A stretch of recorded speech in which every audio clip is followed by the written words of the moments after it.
सन्नाटे को चीरती मिसाइल का शोर हुआ।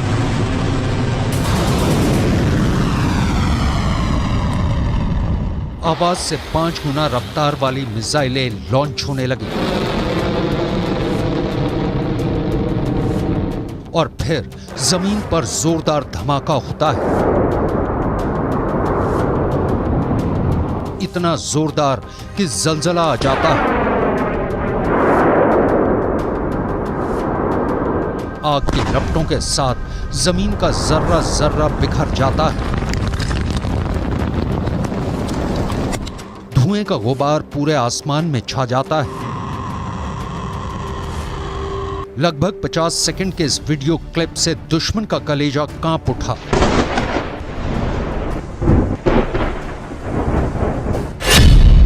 पहली मिसाइल,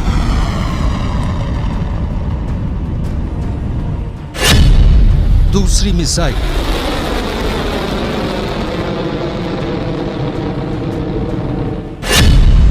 तीसरी मिसाइल, एक के बाद एक 3 मिसाइलें टारगेट पर छोड़ी जाती हैं और फिर तीनों अपने टारगेट पर कुछ इस तरह गिरती हैं।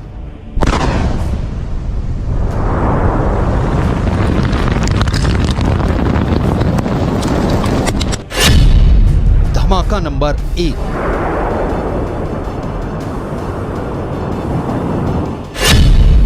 धमाका नंबर 2,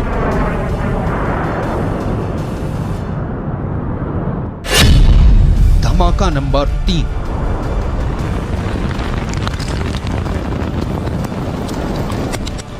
धमाका ईरान में किया गया, लेकिन इसकी आवाज तेल अवीव तक पहुंची। इस ब्लास्ट का शोर हजारों किलोमीटर दूर व्हाइट हाउस में भी सुना गया। इतना जोरदार धमाका था कि नेतन्याहू और बाइडेन का दिल बैठ गया।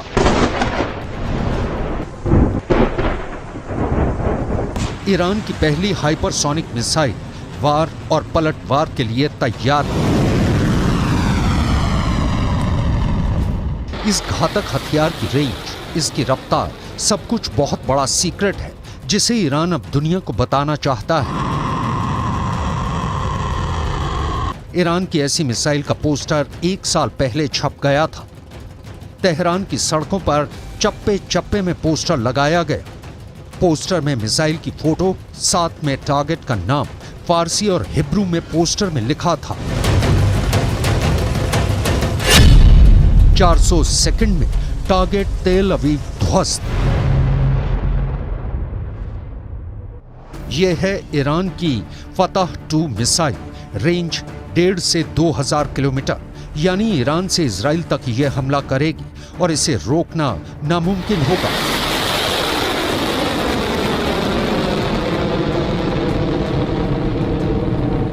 क्योंकि यह हाइपरसोनिक मिसाइल है, यानी स्पीड 6000 किलोमीटर प्रति घंटा से ज्यादा, या कहें कि आवाज से 5 गुना ज्यादा रफ्तार।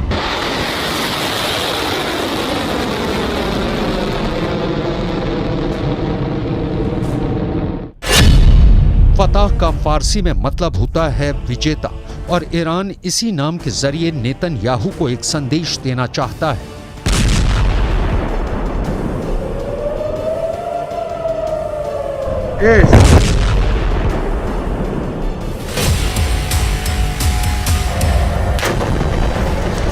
गाजा में हो रही बमबारी और हजारों लोगों की मौत को लेकर ईरान इस वक्त बहुत गुस्से में है। सबने सवाल पूछा कि मिसाइल है तो ईरान किस बात का इंतजार कर रहा है।